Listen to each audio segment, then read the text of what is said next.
If anyone knows me, they know that I live, breathe, dance, sing, feel, cry, love, and express myself when it comes to music. So much that I understand the impact music has when it comes to living in society. It is probably one of the most universal things that anybody from any continent, country, state, island can listen to one song and no matter what language it's in, can still feel the emotion the musician is trying to portray, can still understand what the person is trying to say, even if they really don't know what they're saying. I think music is beautiful in that way of bringing communities and bringing people together that normally in society probably wouldn't ever talk to each other. But what bothers me is, and this is what I want to say when it comes to the music industry, is that in a lot of ways, historically speaking, in modern day time, African Americans and POCs built a lot of genre, put their stamp on a lot of things when it comes to music. And century after century and decade after decade, white people have come in, big and small, and have taken small things from our African American roots, from the things that make us, from the poetry to the lyrics to the rhymes to the beats that we are trying to make. And the reason I say this is because I was listening to Beyonce's Daddy Lessons. And if you just live on this earth and have heard that song, you would immediately classify that song as a country song, like down to the T. Everything about it screams country. The spirit, the feeling of it, the lyrics is country, the sound is country. And if you know Beyonce, which everyone does, Beyonce is the biggest artist arguably known to man as of today. You can literally go to any continent, any country, any state, anywhere and say Beyonce and people will scream.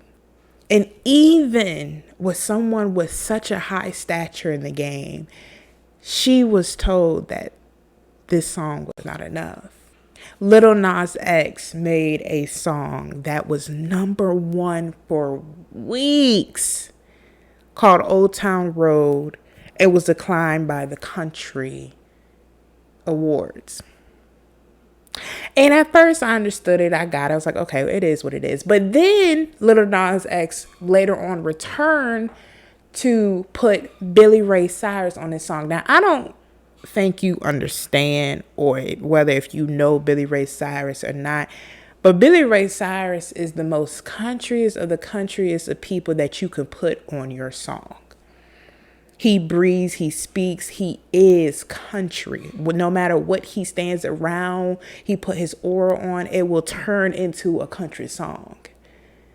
And even with him on the song, they still at the beginning tried to argue if it was country.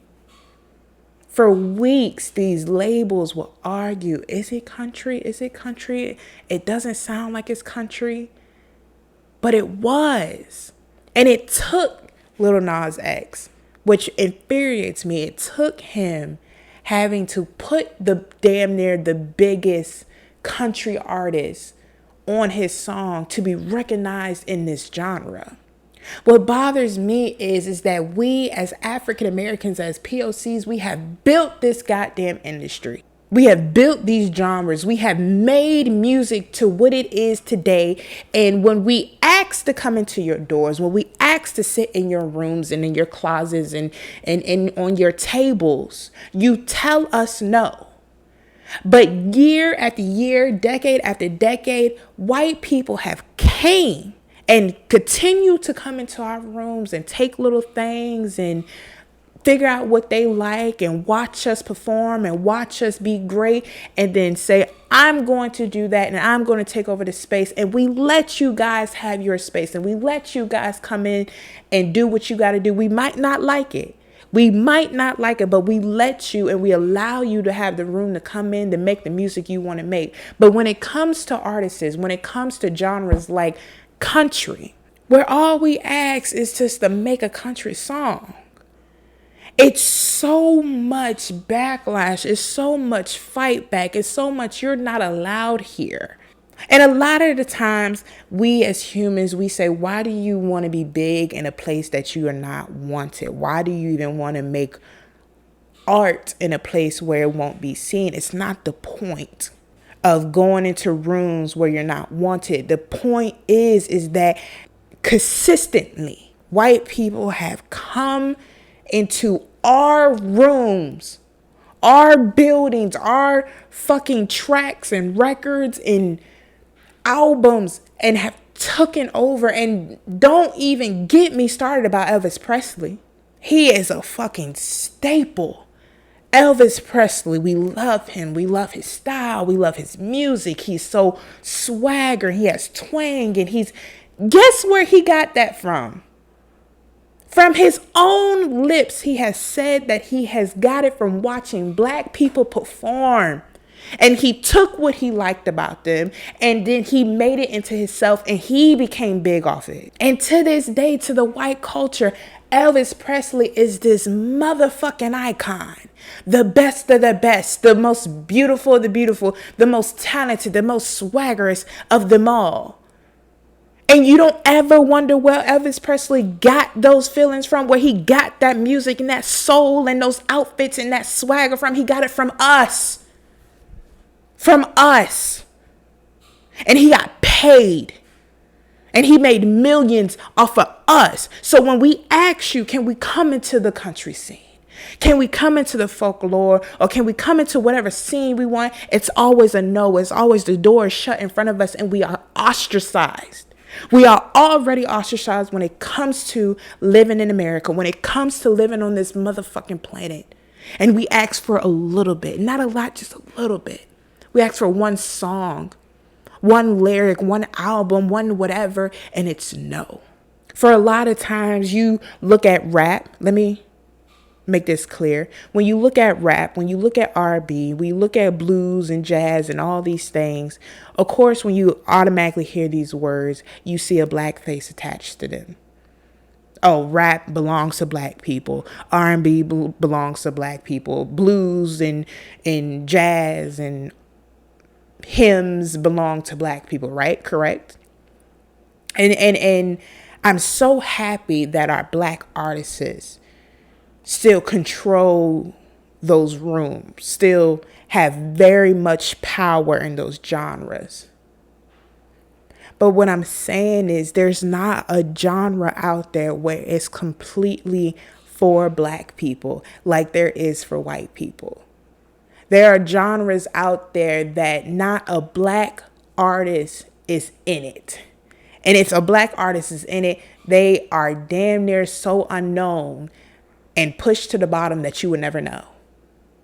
But when it comes to these big genres like R&B and pop and rap, it's black faces, but it's always the one white face that's peeking out and be like, hey, I made it in here.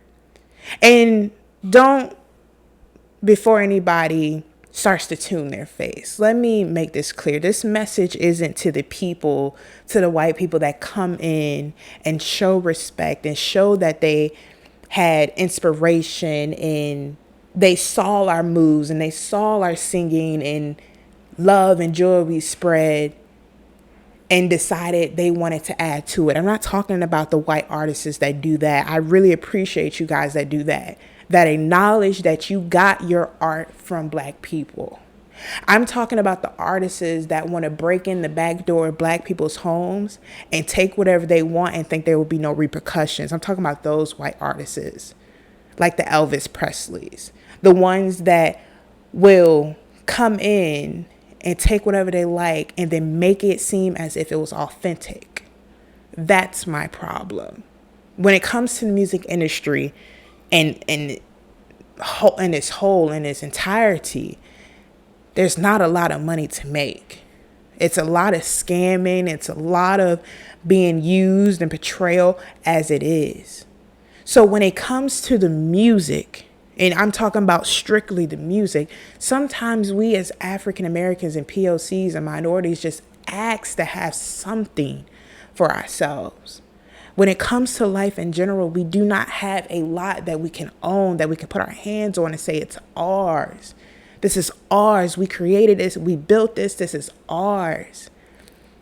And to this day, because of years and years of stealing and cultural appropriation and taking, we still have nothing to us that we can say is ours. We can dominate in it, and we are dominating in it, and we are showing you this every single day, but it's not ours.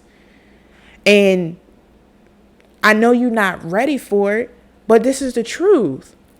We as Black artists have to answer to white people, because the people that are owning these labels, and before I say this, I want to shout out to all the Black OG artists that are going in there and buying back these labels and becoming partners in these labels, because it's huge, it's big, and it's showing the next generation what they can have. But what I'm saying is, even the biggest of artists, even the best of the Black artists, we still have to answer to white people. When it comes to clearing a track, when it comes to, can I drop a project? Can I even make this song? It has to go through a white representative. Like, there's nothing in this music industry that we just own for ourselves. And sometimes that gets tiresome, of making probably the best record you've ever made and having a white counterpart telling you to put it on hold because they don't feel like it's ready, or they don't feel like you can put it out, or you're big enough, or whatever it is. Having to answer to a white counterpart when you and your ancestors have made music for thousands of years, and they're telling you no. So this is where my anger comes from, is because music is so beautiful. It should be shared. It should be listened to by millions of people. But when it comes to the music industry, it is not fair. It is not fair to Black artists when it comes to trying to expand yourself. A lot of the times, and not damn near every time, we are put into these boxes and we are told to stay there. And we are told you are only supposed to be here. You can't go anywhere else. You can't look anywhere else, and you can't branch out anywhere else. And that's not fair. There are a lot of white artists that can go into any genre that is made, that has been created by us, and rock the room and make hits and get millions of dollars and move on to the next genre. While a lot of us, because of the color of our skin, is told to stay in R&B, is told to stay in rap, and to stay in pop, and to stay in blues and jazz, and just rule those worlds. Don't go into the alternatives. Don't go into the rocks. Don't go into the folklores or whatever genre you think you want to go into. You need to stay in rap or R&B. And you need to make a name in that. And it's not fair. It's not fair to us POCs and minorities and Black people, because a white artist can go in and just take over, become a beast.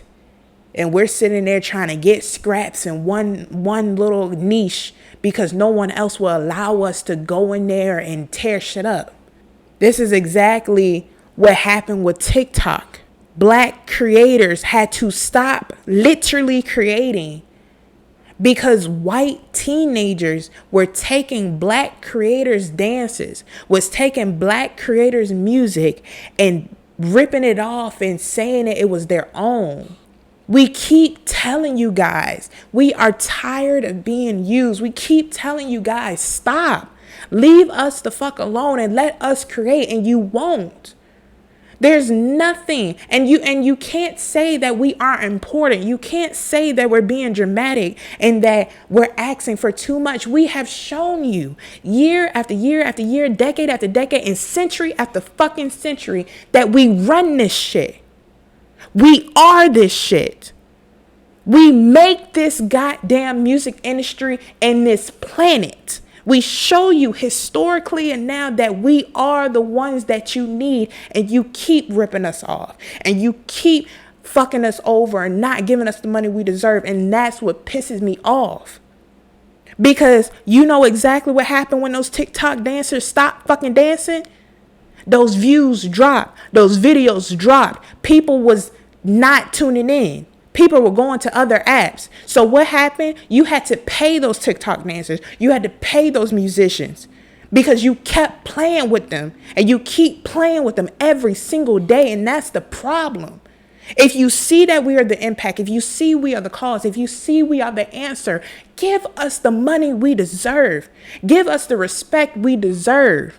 We have shown you day after day, we're going to bring you the numbers. We're going to bring you the sales. We're going to bring you the audience. And you keep stepping on us and you keep shitting on us like we won't do nothing. Because what are you going to do when we just say we're going to stop? We're going to sit here. We ain't going to say another damn thing. We ain't going to make another song. We ain't going to make another dance. We ain't going to make another movie. What you going to do? It's going to be quiet. It's going to be quiet. No money, no revenue, no views, no nothing will be coming in and out of the business if you do not see who the fuck we are. We are your brand. We are your audience. We are your money. And you think this is a game and you think this is a joke, and these CEOs and these executives and these partners sit back and laugh with their feet up, and they count money off of our names, off of our heads, off of our brands. And we sit here and we don't do nothing about it. And that's why you see so many artists going independent, doing independent, because they rather struggle and have their shit still be seen than have all the goddamn money in the world and be chained and shackled. Prince has told us day after day after day, we are slaves. We are slaves. If you are under a corporation, an umbrella, under a name, a company, you are a slave. They do not care about you. They will drain every last goddamn dime out of you and then discard of you as if you ain't shit. They keep showing us day after day after day, I will use you until I no longer need you. So if you have to become independent, if you have to drop whatever it is you got to drop to make the art you need to make, to spread the message, to make the impact you need to do that right now. Because these companies keep telling us, you are nothing to me but money. You are nothing to me but views and revenue. Go out there and make your own shit. Own your own shit. And be great. Show them that you do not need them, that you will thrive without them. Our ancestors, our artists, year after year have been showing that we are the answer when it comes to this entertainment industry. When it comes to the music, to the movies, to the art, to any industry it is, we are the answer. And sometimes we keep feeling like we need to be in shackles to be somebody. You need to know within yourself, you are the answer. Stop letting these people suppress you into the boxes you're not. Stop letting these people make you think that you got to stay in one lane and you got to do this to be great on yourself, by yourself. There is a plethora of money laying around on this planet waiting for somebody to take it. Money is not scarce. It is not going anywhere anytime soon. They are only making more of it. So you need to figure out where you're going to get your bag from, where you're going to set your profit and your brand. Because I'm tired of it. I'm tired of seeing these people keep coming in and taking our shit and profiting off our shit and never wanting to help us, never wanting to let us eat as well, and have us sitting over there starving and looking stupid and looking crazy. Ain't nothing crazy about you. Show these industries you is not the one. That you will stop And you will leave at any given time if it calls for it. Y'all gotta change. Y'all gotta stop with this scamming shit. Y'all gotta stop with using people, with taking advantage of people that ain't do shit to you. You are taking kids, you are taking people that are in poverty. You are taking people that don't have nothing to their names and are telling them they can have 100 grand or they can have 20 grand by tomorrow. And not realizing in the contract they sign, you got so many loopholes and things to keep them locked up. Stop doing that to people. These people have did nothing to you. If you give good contracts, you will have good business. And these industries live off of having bad contracts every single day. And I'm tired of it. If you treat your clients right, they ain't gonna go nowhere. That's why people don't want to work with you. That's why people have all these bad things to say about all these different labels, because you keep trying to lock these people down and making them feel like as if they ain't shit. I don't know, man. I'm just tired of it. Like, y'all got to do better. For real.